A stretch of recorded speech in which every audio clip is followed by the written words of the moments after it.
Hey guys, it's been a minute actually since I properly sat down to watch a horror thriller, especially the A24 kind. The guy, Ari Aster, yeah, his films are dead creepy. So recently I was just talking to my cousin. He's that one guy in every family who binges on every horror film ever made, from the classics to the trashy low budget ones. He watches them all. He told me, Bro, you need to watch Bring Her Back. What do you mean by that? Bro, I'm gonna watch Bring Her Back. Now, back in the day, I used to be like him. I used to be that guy who used to hunt down and search for crazy horror films that came out and see them like that was my purpose in life. But somewhere along the line, I just lost that spark. I lost interest. These movies stopped pulling me in, and I realized maybe I need to be reintroduced to films again, one genre at a time. Fuck it, dude. Let's go bold. So, anyways, I dusted off my old ways and downloaded this movie from a very popular movie torrent site. You might know its name. Yeah, you know the one. That's the one. So, the story revolves around two siblings, Piper and Andy. Piper is unfortunately visually impaired. Andy is her older brother, and he carries the role of being her anchor, her shield against the world.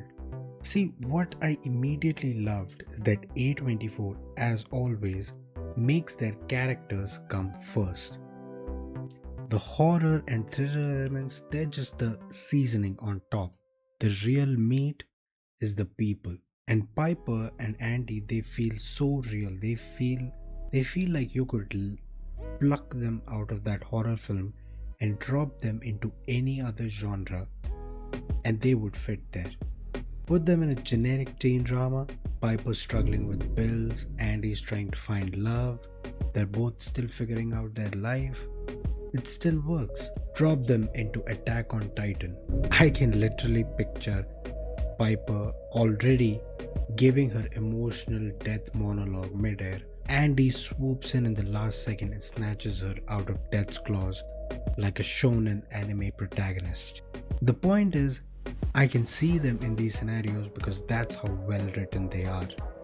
You can see them existing beyond the screen. They're not just horror movie puppets, they're real people. Now you might ask, okay, but how? What makes them so different? What makes them different from every cardboard cutout horror siblings that we've seen 1,000 times? The answer is scene and dialogue.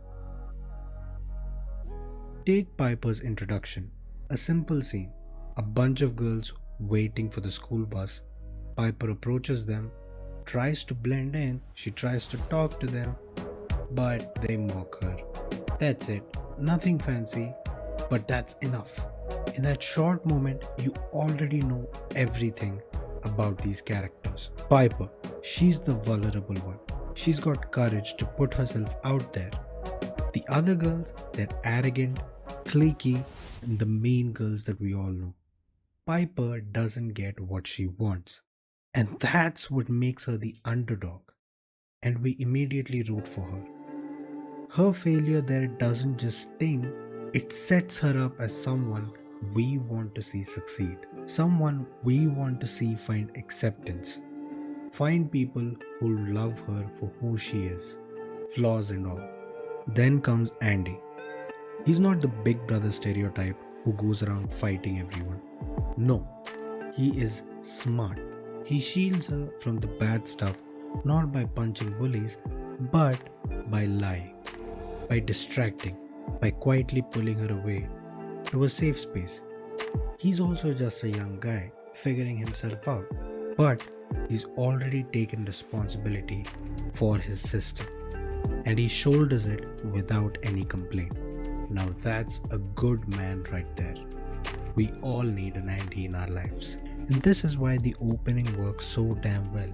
It sets tone, it sets relationships, and it makes us care for these characters before anything supernatural even shows up. So, yeah, as I was saying, this isn't one of those cheap jump scare horror flicks.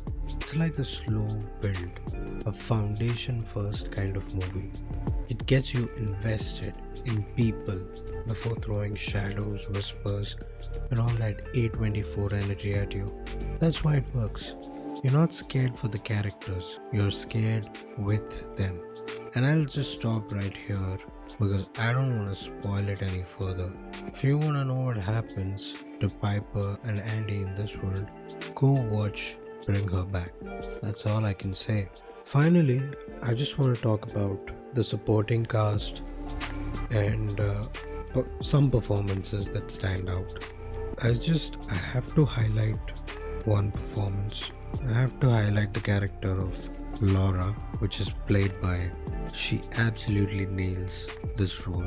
Her character is this anxious, manic, obsessive presence, and the way she delivers her lines, the way her expressions, they flicker between vulnerability and madness. It's phenomenal. She carries the tension of the entire movie on her shoulders. You don't just watch her, you feel her energy radiating through the screen. And it's not just her, everyone feels so real, so organic in the movie. All the performances from all the characters, they all felt so real and believable. That's why all of it works. And special credits to the direction, man. It's so great to be able to bring such a horror movie that feels perfect together. So hats off to you. So yeah, finally I just want to say, Bring Her Back is not your typical horror movie. It's one of those rare ones that respects your brain and your heart. It's about siblings, about acceptance, about family, and then it layers the horror on top. If you're into A24 films, you're gonna be vibing with this one. I'm sure about that. If you're tired of horror movies that rely on cheap, startle scares, you'll probably love this one. Alright, so if you've already seen it, let me know what you've seen and let me know what you thought about it in the comments below. And what do you feel about the writing and the direction of the movie in general? Let me know what you think. So, is it good, or am I just hallucinating? So, also drop me if you have any more horror recommendations to review, any other movie reviews too. Just drop it down there. Alright, thank you for watching. Please make sure to like and subscribe and all that good shit. Thank you.